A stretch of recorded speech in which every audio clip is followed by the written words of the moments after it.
ladies and gentlemen, welcome to the fourth ever edition of the Kickin at Kayfabe podcast. I have intro music. It's something I've been wanting to add to the podcast for a while, personally, and I think that's kind of fitting for wrestling podcast. Anyway, that was kind of the most awkward, the most awkward intro with the heaviest of music. Anyway, today we're going to be doing three things. We're going to talk about Raw, we're going to be talking about SmackDown, and we're also going to be doing predictions for the Great Balls Fire pay-per-view this Sunday. Personally, I thought Raw and SmackDown were pretty good this week. There were a few things which are a bit off on both of them, but let's hope to make this podcast better than last week's, because last week's wasn't very good. Anyway, this week on Raw, there were a lot of things which were interesting, and also, arguably, the biggest pop of SmackDown for a while, or any show, happened on SmackDown this week as well. There's been a few interesting developments when it comes to where matches are on the card for Great Balls of Fire, naming most prominent, or most notable, is the fact that Neville and Akira Tozawa's Cruiserweight match has been now moved to the pre-show, which isn't that good for the outcome, because I think we'll get into that when we get to that. It's just that intro that it throws you off a little bit with doing it with music first for the first time. Hopefully not so much the second time. Anyway, we're 2 minutes in. We need to start talking about Raw. So let's talk about Raw, shall we? Raw this week was actually decent. First of all, Enzo Amore came out, and he basically just kind of listed everything he's been going through in the recent years, and basically he said that Big Cass abandoned him.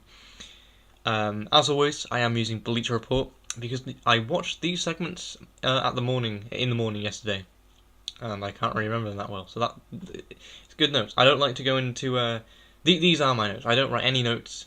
Bleacher Report is my notes. Anyway, basically, Enzo comes out. He recalls everything that's been going on recently with him, and calls Big Cass out for abandoning him. Something I want to mention before I go any further: Big Cass needs new entrance music.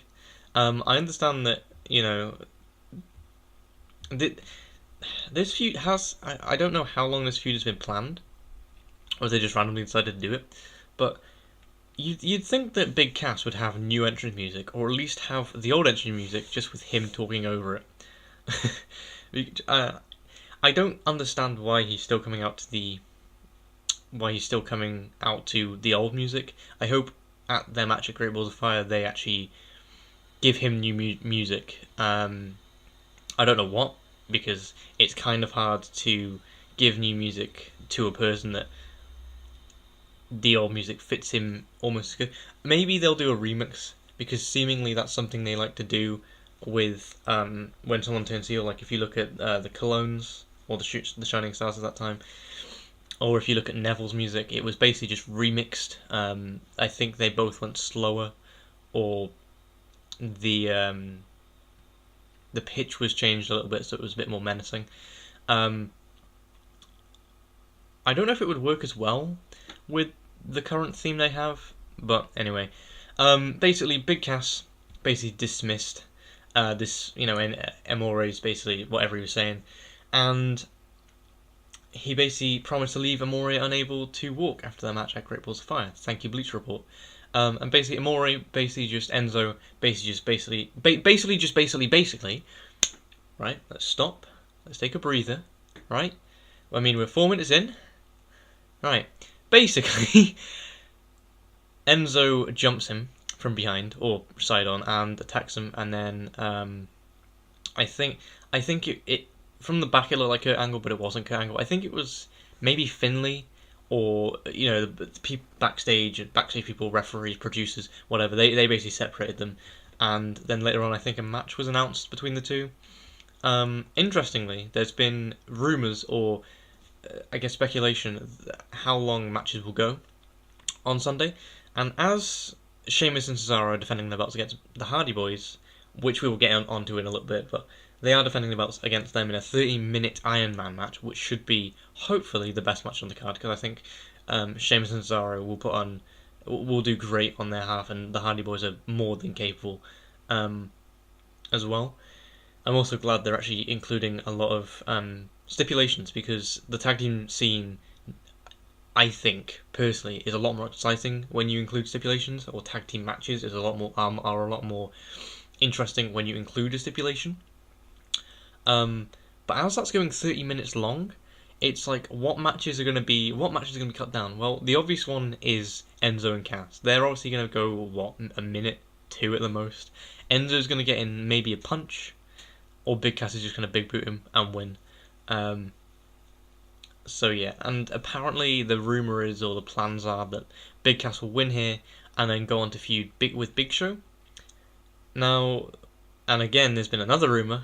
Apparently, this is the rumor cast.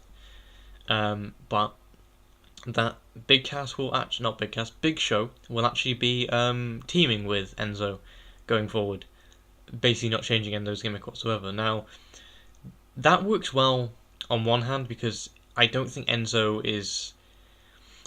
really isn't someone that should be put into a. I don't think he's even mid-card level. He's more 205 Live level, and that's really bad to say, because there's a lot of talented guys on that. I mean, last week, I was meant to talk about this last week, but I actually forgot, because it's 205 Live. But Mustafa Ali won a match, I think, last week, and he has this really cool finisher, which is like a. I would like to say it's a Cobra Clutch clothesline. I don't know. I think it's called the Magic Carpet Ride. It's just a really cool finisher. I don't know if it's Cobra Clutch. There's a lot of moves, okay, and it could be one of them. But there's a lot of talented guys down there on 205 Live. I mean, Brian Kendrick is currently in a feud with Jack Gallagher, which is just cringeworthy at best. Basically all the stuff Brian Kendrick is doing. Tony Nese is probably my favourite guy down there currently, but his mic skills are not the best. Drew Gulak is another one of the better guys down there. He's a great technical wrestler. He had a really good match with Mustafa Ali. It wasn't one of his recent ones. It was maybe last month or the month before. I think it was in May. They had a match and it was very good. But that feud's seemingly over. But yeah, and Enzo, back to the subject at hand. Enzo is more of a 205 Live guy, I think, and I think he would work very well. Imagine Neville versus Enzo Amore for the Cruiserweight title at SummerSlam.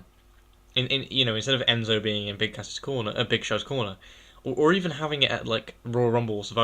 Like Neville won't be losing the title anytime soon, I don't think. And I think if you're going to make him lose the title to someone, at least make it be someone that the fans are behind.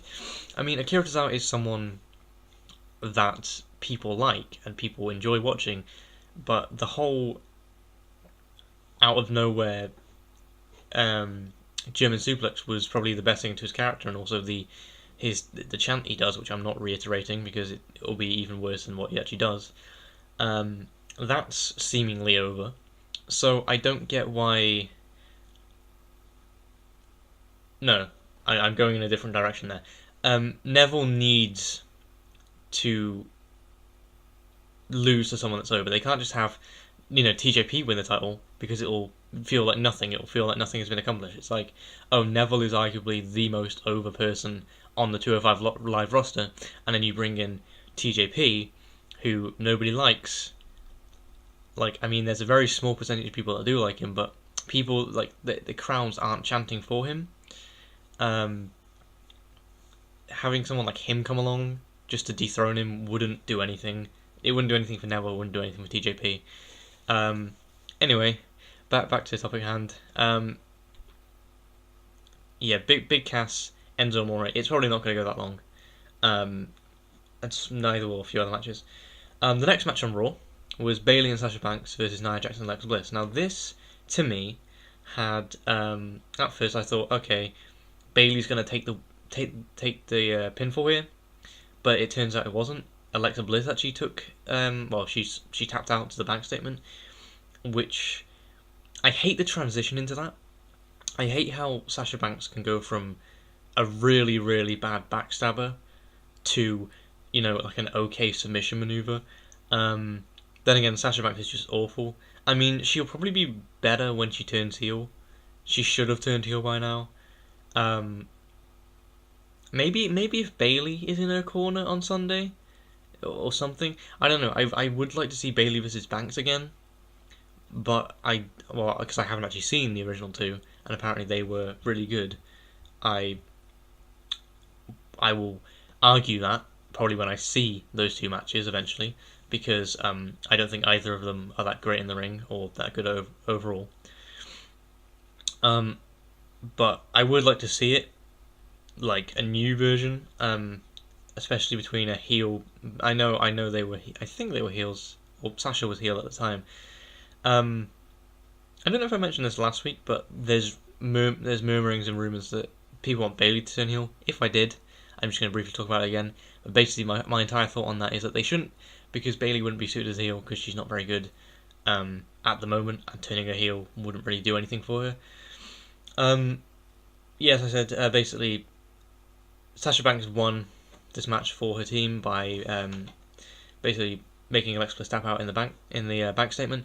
Bailey was taken out she was taken out to a very, very weak slam against the barricade by Nia Jax. I know Nia Jax is a big woman, and she is 200 pounds. I found that out today. She obviously is the heaviest woman on the roster, but she's up there in weight. I wonder why. But it was a really weak looking slam to the barricade.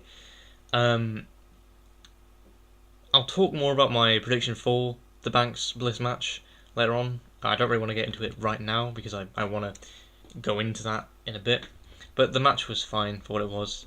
There was a video package and an interview for the main event, which was I'm just looking at the thumbnail for this video that Bleacher put up, and it's just Brock. Oh, Brock. Anyway, Samoa Joe and Brock Lesnar, of course, are having a match at not Extreme Rules, at Great Balls of Fire. And that's the main event, of course, for the Universal Championship. And there was a sit-down interview between the two, and we heard Brock Lesnar speak. And if you've ever heard Brock Lesnar speak, you realise why he has Paul Heyman. And there was also a video package, but it was more of the same thing we saw the other week. There was a video package the other week as well.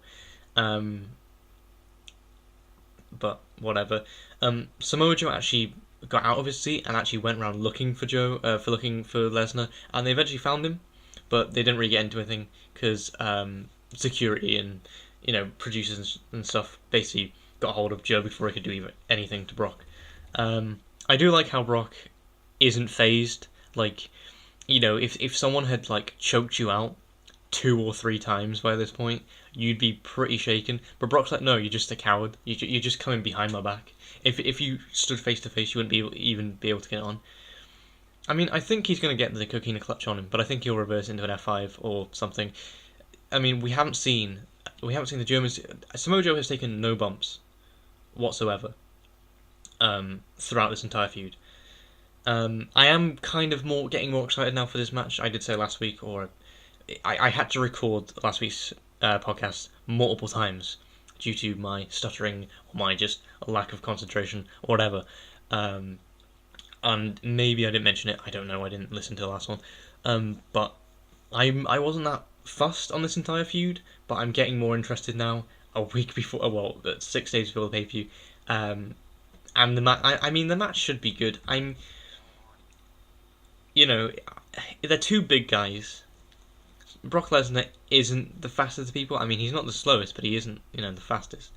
There's 2 outcomes to this match. It can either be really good, or it can be a clunky mess. And I'm always going through, but it could be a clunky mess, though. And it could be. Anyway, there was a cruiserweight match on Raw, which was Cedric Alexander versus Noam Dar, which was nothing. Cedric... basically, Alicia Fox accompanied Dar to the ring. Fox distracted Cedric, and basically it didn't do anything, and Cedric just used a lumbar check on Noam Dar for the easy pin. Noam Dar's actually one of the more talented guys in the Cruiserweight division. I should have mentioned him before. I'm a bit of a fan of Cedric as well. I love his elbow to the face, which he does, which is a really good looking move, and it sounds like it actually connects as well, and like you just slap your leg and it sounds like it, which I'm getting very annoyed with the constant repetition of that motion, which isn't. It's not good when everyone's doing it. I like both guys. I prefer Noam Dar because I've seen a few of his matches already. I actually saw him. Well, I actually watched a few of his matches. I should say I haven't seen him live, but I have seen a few of his matches when he was a bit younger. I think it was early progress. It was like the early progress, or it was like a more independent show, and he was really really good in that match. I can't remember who he was against, but it was a really good match. Then we had probably one of the better segments on this week's Raw. Now, The Miz, not accompanied to the ring by LeVar Ball, thank God. The Miz and the Miztourage, and of course Maurice, basically recalled their interview with Lonzo and LeVar Ball, and apparently, well, Bleacher Report do not mention LaMelo. I wonder why. But basically, Ambrose came out, and he basically threatens him because obviously Dean Ambrose wants a rematch for his title. You know, he lost it at Extreme Rules, which a lot of people were surprised at. I mean, I did think that Dean Ambrose was going to retain. Personally, I thought they were going to swerve us, but then swerve us again by having Dean win. But then Heath Slater randomly stepped out, and he basically kind of cut a really pandering babyface promo alongside Rhino. Rhino didn't say anything, but he challenged The Miz to an Intercontinental Championship match, and Kurt Angle announced that he would face both Ambrose and Slater, with Slater being faced on Raw and Ambrose at the pay-per-view. So, and that match will start right now. Oh, it's true. It's damn true. This was this was a really good segment. I'm looking at the analysis because on Bleach Report they have like a synopsis of the segment. They have memorable moments and quotes. They have a grade and they have analysis. I don't often agree with the grades, so if I say something's good and it's actually on there, it's like a D grade. I will disagree or whatever. I'm not just reading it off, and I'm not basically just reading everything off of Bleach Report. It's just that it helps me remember a lot of stuff. Anyway, basically, it does say here that the Miztourage didn't add anything here. Bo Dallas and Kurt Saxon have been flat characters in the early stage of his alliance with The Miz, of course. I will agree that Bo Dallas and Kurt Saxon haven't really done anything. For the first few weeks of their, I guess they've been teaming up now for 2 weeks, I think. I don't know, 2 or 3 weeks. I'm still very happy that they're there.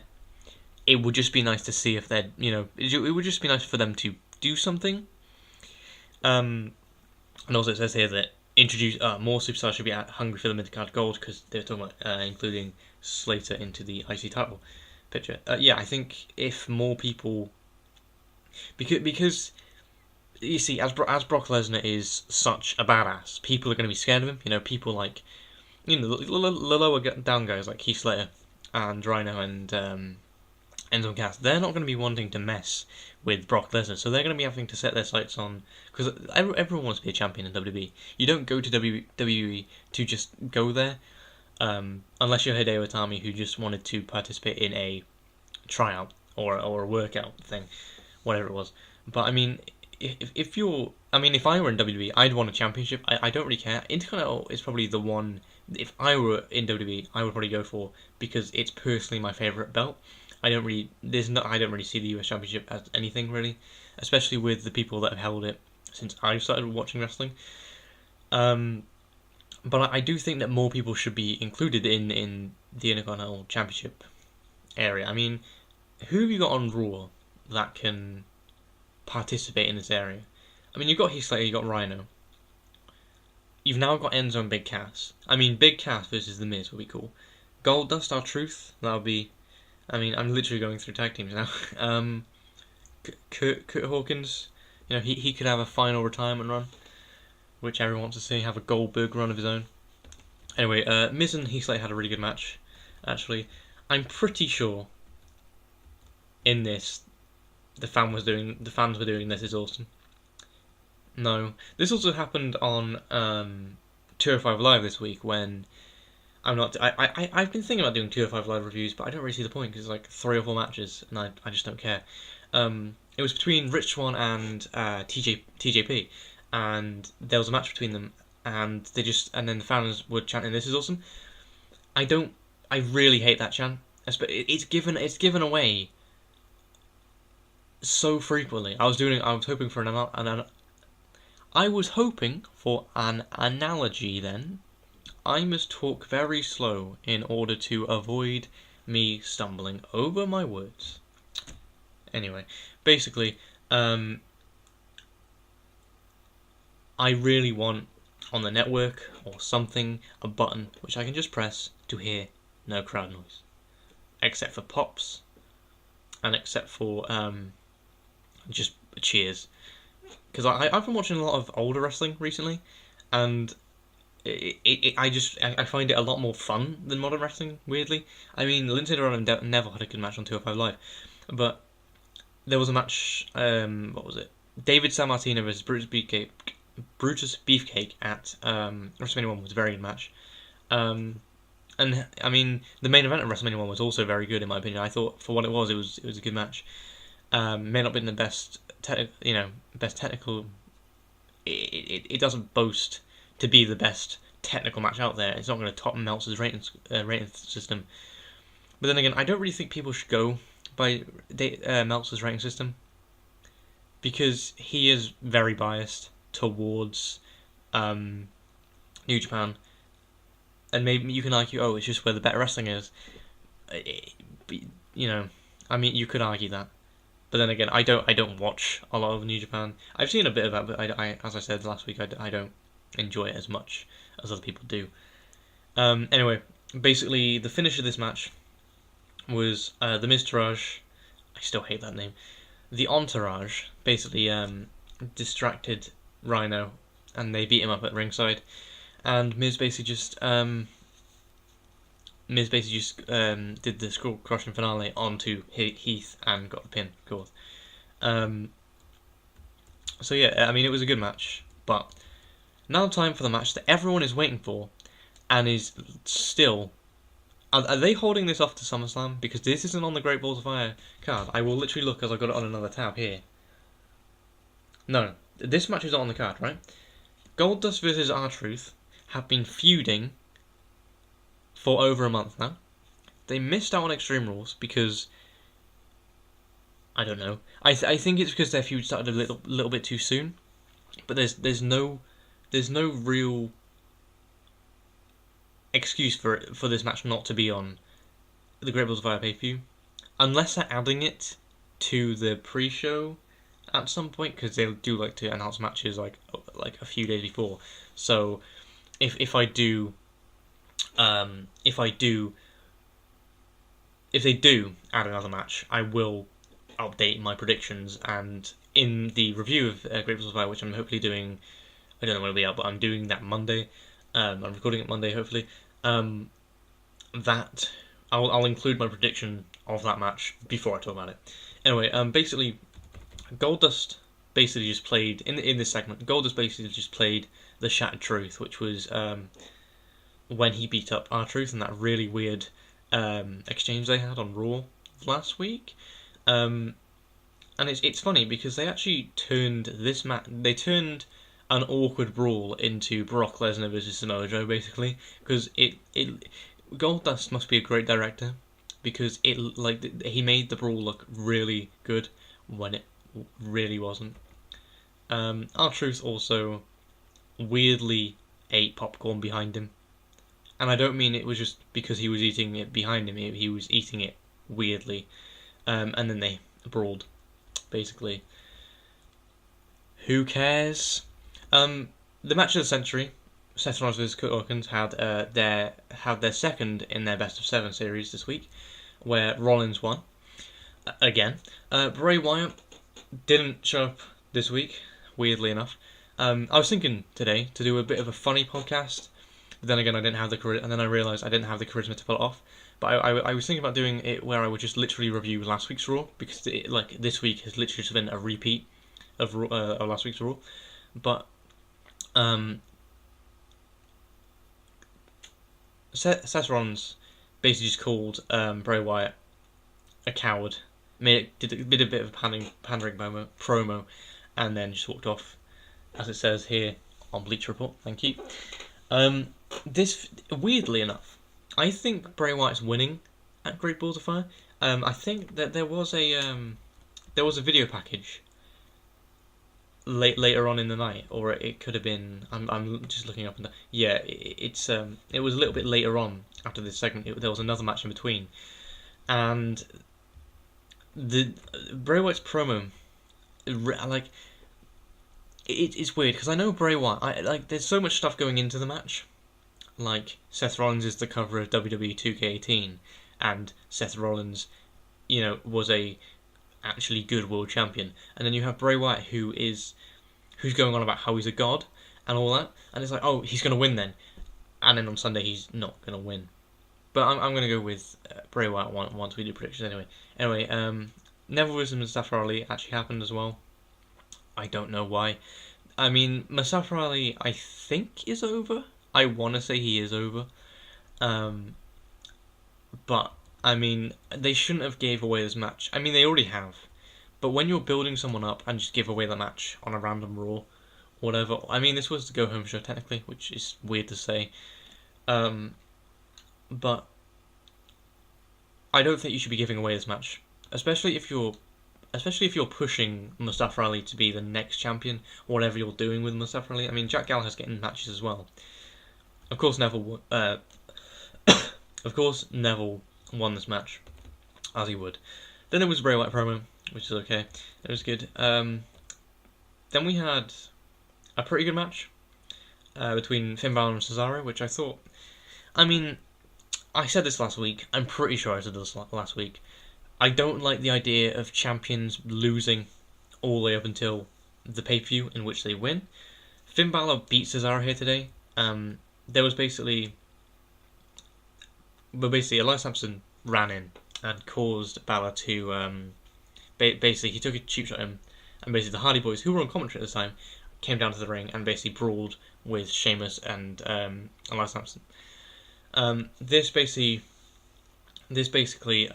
caused a bit of chaos throughout all of them, and basically Finn Balor eventually managed to hit the coup de grace for the win. I'm not the biggest fan of Finn Balor. His entrance is cool, but so is Naomi's. We'll talk about her later. I mean, her promo was amazing this week. But Balor, I'm not the biggest fan of him, but I do understand why people like him. He's fun to watch. He's got a cool finisher. He needs to be the demon next time he wrestles in the big pay-per-view.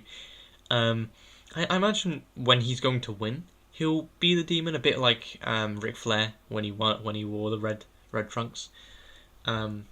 Whenever he would lose, he would use the red trunks. Maybe Finn Balor, whenever he's going to lose, he is Finn Balor, not the demon. And speaking of the demon, I was talking about this to someone the other week, and I did say that instead of the Demon King, wouldn't it have been a better name or a better moniker to have called Finn Balor? Instead of the Demon King, what about the Prince of Demons? Because of Prince Devitt. It was just an idea, and I thought it was really cool. And I prefer the Prince of Demons rather than the Demon King. Anyway, the main event was Braun Strowman versus Apollo Crews. It's also apparently the most popular GIF now, because basically there was a point in which Crews basically fired back. He basically fired back against Strowman, who was beating him down for the entire match, and he basically fought back. He actually got him to his knees, and this at this point in the match, I thought they actually are going to do something with Crews. They're actually going to be doing something with him, which is great, because I think Crews is one of the most underrated people on the roster. He's one of my favourite people on the roster currently. And I think I wasn't expecting him to win here because it's Braun Strowman and he's not winning on a random Raw. He's not losing on a Raw. Um, I mean, unless it's like a stupid gimmick match, like a dumpster match. Um, but I mean, this just showed me, personally, that they kind of want to do something with Cruz. They have a bit of, they eventually will want to do something with Cruz. You know, I'm gonna have a drink before we carry on because I'm coughing. I'm coughing, and that ain't good. You know, so that was also a taste of my many voices I can do. Mainly that one. Anyway, basically, I do really like Apollo Crews, and I do think he's gonna do big things in WWE. And I think it's really good that Titus Brand is getting over as much as it is, because it is getting over. But the best thing about it getting over is that it's going to make to a really good match when Apollo Crews eventually turns on Titus O'Neil, because he will. I mean, Titus O'Neil is great. Titus O'Neil a year ago was jobbing out to Rusev, and now he's literally the best thing on Raw, apart from Elias Sampson. Elias Sampson should just do more on Raw, and then he'd be right up there again. But what was talking about the most gifable moment of the week, I guess, was basically he went for his standing flip thing, the flippy thing that he does. 450, Phoenix Splash, one of the two. He does the overhead jump, yeah. But basically Braun Strowman kicked him out the air, and it looked really cool. And he just ragdolled. The finish of the match, basically, Crews basically got power slammed by Braun, which I think is one of the best finishing maneuvers that you can have. I mean, he initially had a reverse chokeslam, which looked cool, but it wasn't as good as the sledgehammer to the heart that he does, or the running power slam. And the running power slam does look very cool. I mean, power slams look great. I mean, I was thinking about this. What are my favourite moves? My favourite moves, I was thinking about this the other day, or yesterday actually. My three different moves are the running bulldog, the power slam, and my favourite of all time is the spine buster. They're the best, because they to me they would hurt the most. I mean, there's probably more, but those are the ones that look the best, and people who I like use them. So, but basically, he went for the pin. Braun went for the pin, and he lifted him up. He power slammed him, went for the pin, lifted him up, power slammed him, got the pin. So it was getting a bit of heel heat there, of course. The match was great, and that was Raw overall. Oh yeah, Titus O'Neil also got in the ring and also got power slammed, or slammed, one of the two. Oh yeah, I forgot about this. I was just about to end the Raw review, and then I realised, oh yeah, Roman Reigns showed up. Roman Reigns showed up, and after Cruz got put into the ambulance, Strowman, of course, he spat some bars on the back of the door, and the driver didn't drive, so he did it again. He did it again and again, and basically Roman Reigns was in the front of the thing, and that must have been really funny to see him in there. Like, if you could actually see if you were in the crowd and just watching, like, just seeing Roman Reigns in there. I mean, was he hiding, like, underneath, like, the dashboard, or was he just sitting in there with, like, Raw on his phone, just watching it? There should be a video out there of that, or he just got in it at the last moment. I don't know, whatever. Or maybe he was in the back. He could have been in the back. Probably was in the back. Yeah, he probably was in the back. Never mind my actually funny thing. Anyway, Roman Reigns basically speared Strowman off of the barricade, not off the barricade, off of the stage through a table. Meant to go through two tables, but it kind of botched because one of the tables broke, the other one didn't. The other one was still there. And that was Raw. Raw was very good this week. I thought Raw was good. I mean, you had the Braun Strowman stuff with Roman. I really like Roman, actually. I think Roman's great. You had like a decent match between Finn and Cesaro. You had the awesome Bray Wyatt promo. Did I say it was awesome before? I don't care. Seth Rollins and Kurt Hawkins, of course, are having an amazing Best of 7 series. Heath Slater actually turned up on Raw and actually put on a really good match, surprisingly, with parts which you thought he was actually going to win in. Samoa Joe and Brock Lesnar had a really good exchange, even though Brock Lesnar's not the best on the mic. Now, I'm hoping to get through SmackDown a little bit quicker, because I've now spent 34 minutes talking about Raw. Right, SmackDown this week. SmackDown was also pretty good, with John Cena returning.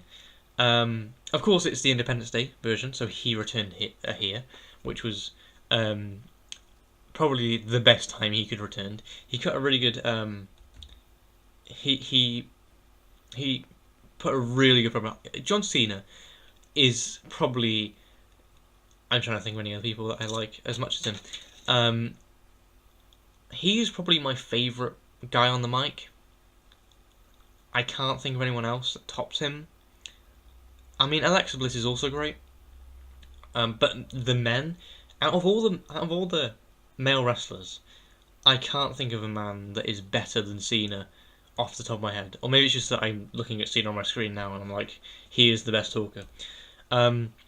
Basically, he declared immediately that he's not a full-timer or a part-timer. He said an all-timer, which was great.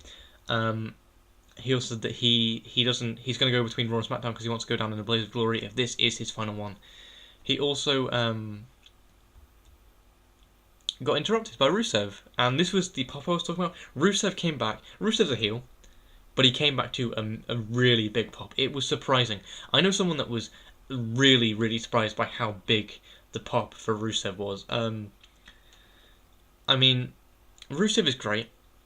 I like Rusev. The only problem with Rusev is,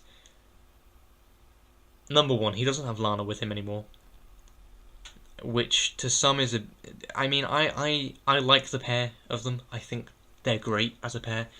I don't. It's a bit weird seeing him on his own, basically. I mean, Summer Rae's on Raw, so maybe they can do a little trade. But the thing is, Rusev never wins.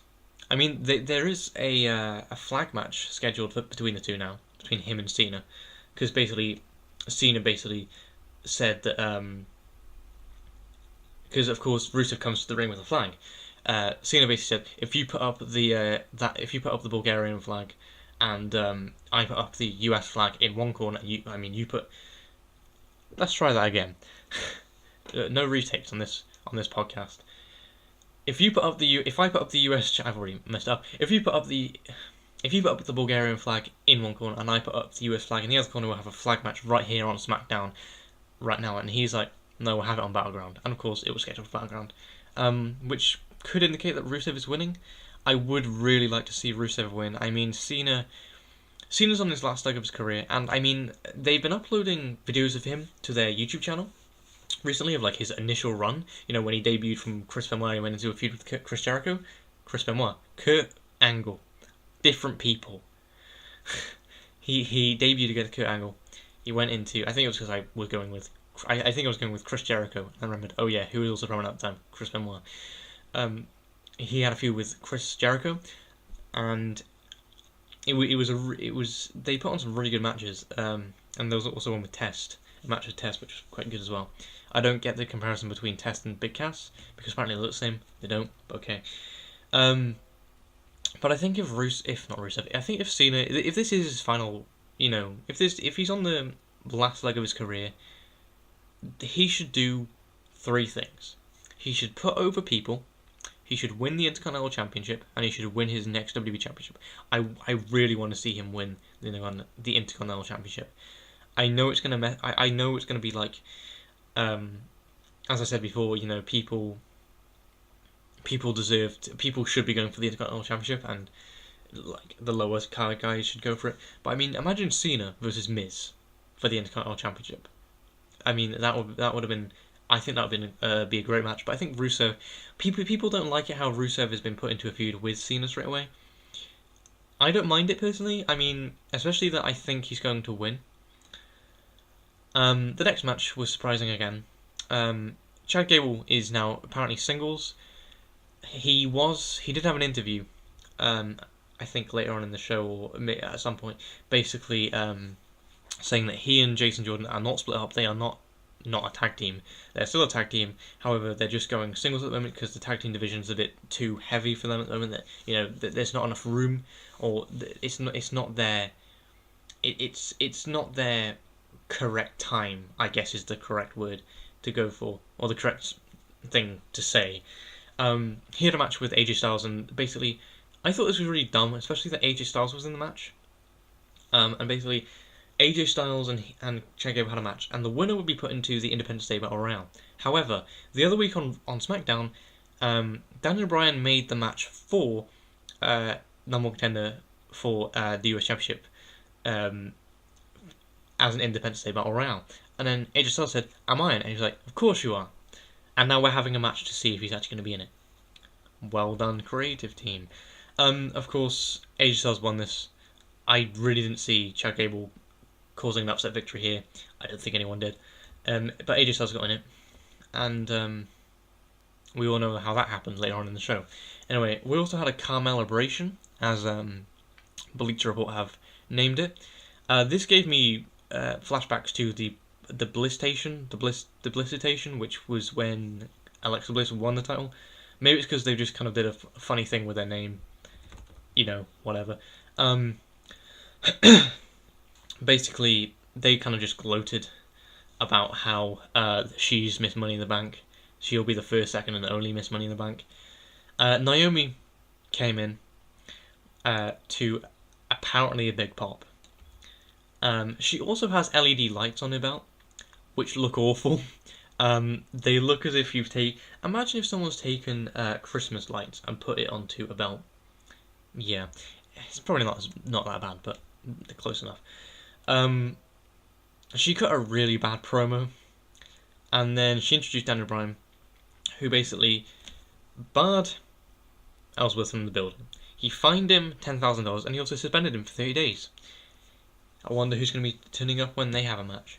Carmella won't suffer from that, I don't think. I don't see her faltering from not having him by her side, because he doesn't really add anything. He just says, duh, and that's it. But, anyway. Carmella basically rushed Ellsworth out of the building, basically because Bryan said he will strip her of her briefcase if Ellsworth broke any of the orders. So, re-entering the building, finding him $10,000, spending him for 30 days. You know what would be really funny? If Ellsworth breaks one of those, if he goes against that, and then Carmella loses the briefcase again, and they go through another Money in the Bank ladder match at Battleground. That's sarcasm, by the way. Anyway, then there was arguably the best match. Again, we're having two best of 7 series on both Raw and SmackDown. This one over on SmackDown is for actually the Women's Championship, and it's Naomi versus Lana. Again, do you like that comedic? Yeah, that was funny, wasn't it? Anyway, this didn't do anything really. She just got her in a head scissors crucifix choke and made her tap out in no time whatsoever. Tamina came out, stared down Naomi, and basically just told Lana to get up and followed her back.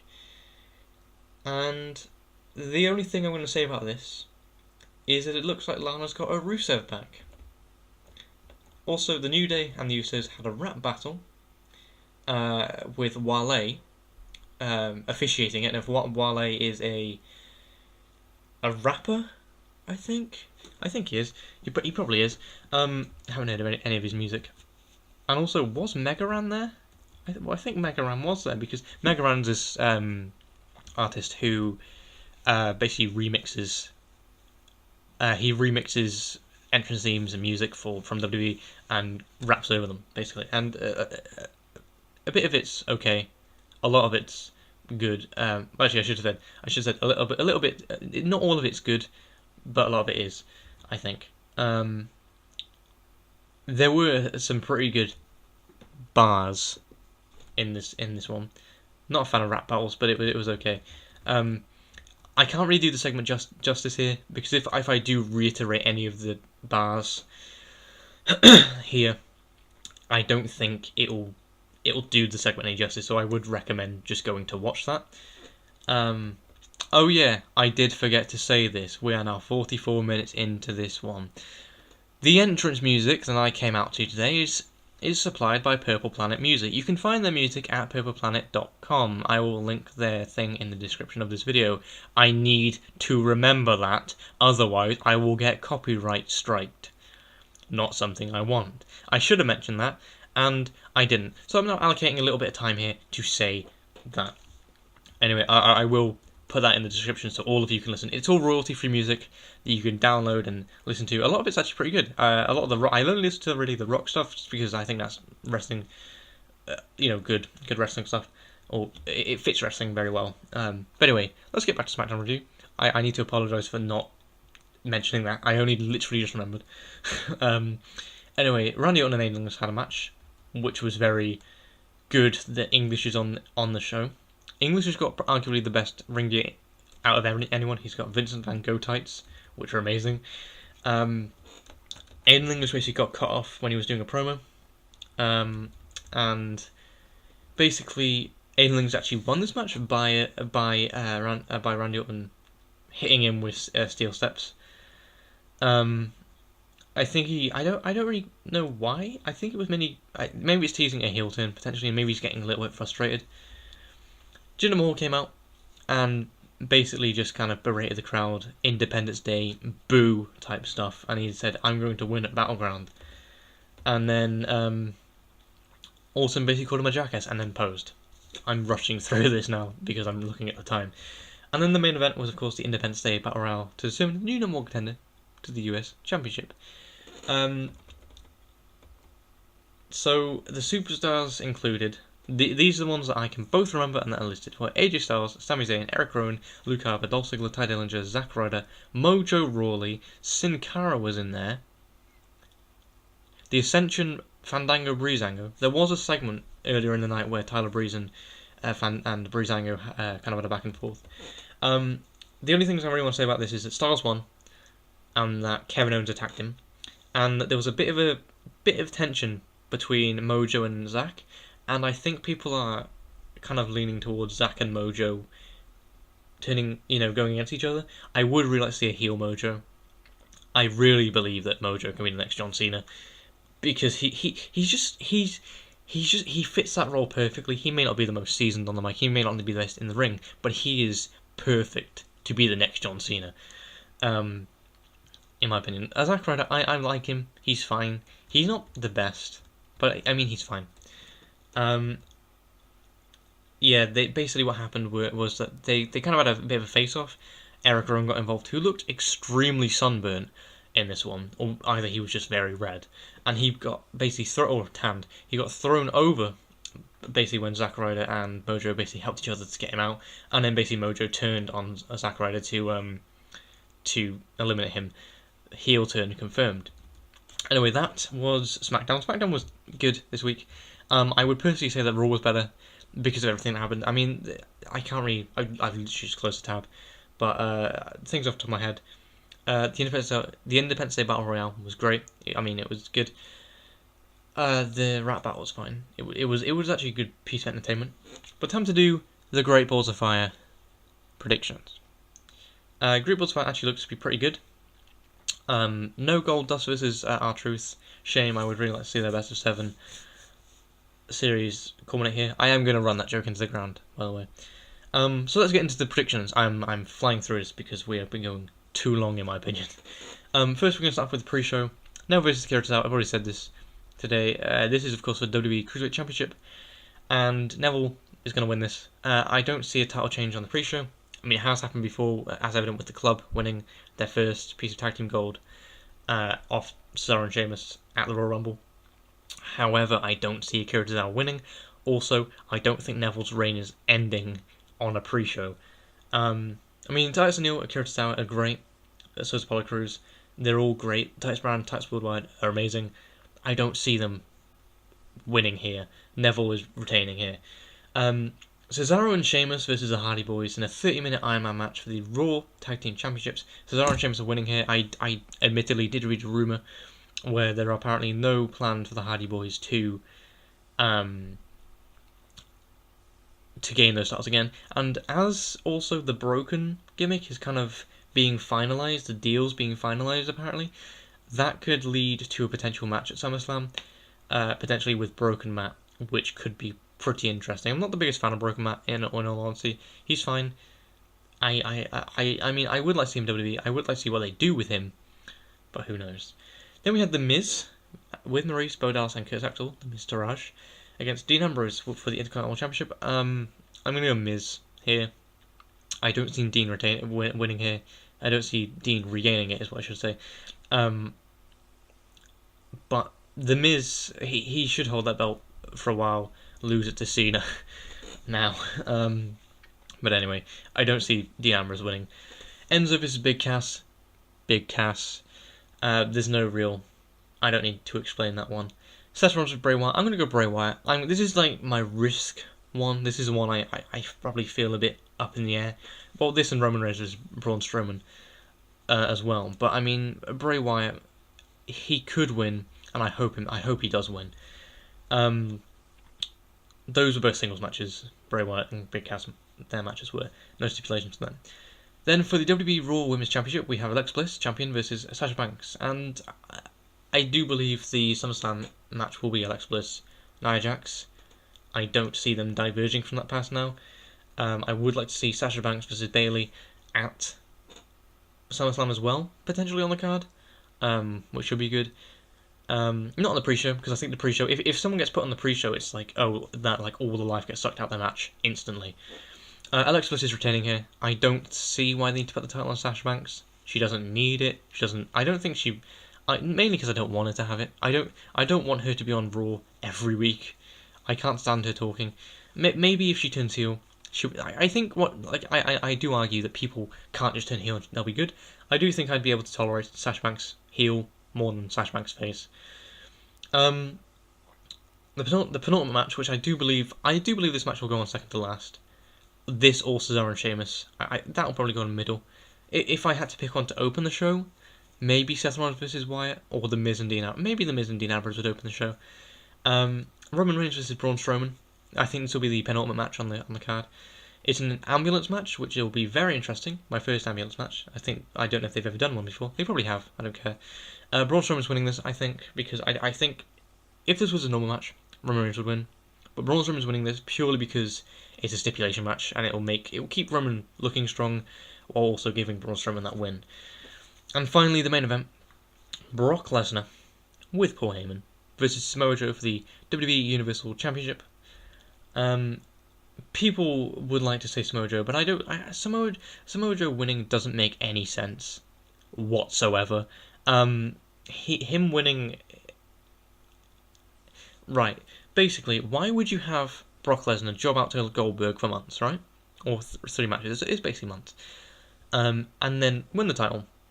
And on his first defense, his first pay-per-view appearance since WrestleMania, have him lose the title. It doesn't make any sense to me. I know they've been swerving people with Jinder, and with Jinder and Brock Lesnar have both been the subjects of swerves recently, but I don't think it's happening again. Mainly because Brock Lesnar has not hit anything on Samoa Joe. Samoa Joe has not taken a bump, unless you count falling back to the canvas in the ring a bump. Paul Heyman has taken more bumps than Samoa Joe has in this feud. But yeah, overall, I mean, the card looks very good. I am, of course, predicting Brock Lesnar for this one. Overall, the card does look very good. I mean, Cesaro and Sheamus should be really good. Seth Rollins versus Bray Wyatt, I'm hoping is good. I'm crossing my fingers for it to be good. Bray Wyatt, Bray Wyatt's not. I don't think he's the best wrestler. I think he's a bit overrated in terms of, I think people turn a blind eye to that. But I do think they could put on a good match. Roman versus Braun Strowman should be very good. Alexa Bliss versus Sasha Banks hopefully will be good. I mean, every match I'm hoping is good. The one I want to be good, though, is that Brock Lesnar versus Samoa Joe. If that match is good, I'll probably really enjoy it. But anyway, I think that'll do it for this week of the Kickin Out Kayfabe podcast. Thank you for listening to this week's episode 4, and thank you to Purple Planet Music. I will actually link their website in the description below. Their music is free. You can go and download it. You can listen to it. It's all on SoundCloud, I believe, as well. So you can listen to it at your leisure, whatever you want to call it. But yeah, I do believe this podcast was better than last week's. I think I flowed a little bit better, But thank you for listening to this podcast once again. The Kickin Out Kayfabe podcast, episode 4, in the bag. The next edition of the Kickin Out Kayfabe podcast will actually be a review of Great Balls of Fire pay-per-view. But once again, thank you for watching. I've been Adam, and you know what? I've actually forgot to do this many times. All right, I forgot this last week. I forgot it this week. I forgot to say my name. My name is Adam. There we go. I've said it I've said it. I said it in the inaugural, in the first edition of the Kickin at Kayfabe podcast. But I didn't mention it last week, and I don't think I mentioned it the week before. So, or the podcast before that, because we were on the same week last that one. But yeah, I need to start doing that. I need to start doing better intros and doing better podcasts. Anyway, thank you for listening. Let's actually end this, shall we? Let's end it. Just end it. Just end it. Thank you for watching. Thank you for listening. Thank you for supporting. Goodbye.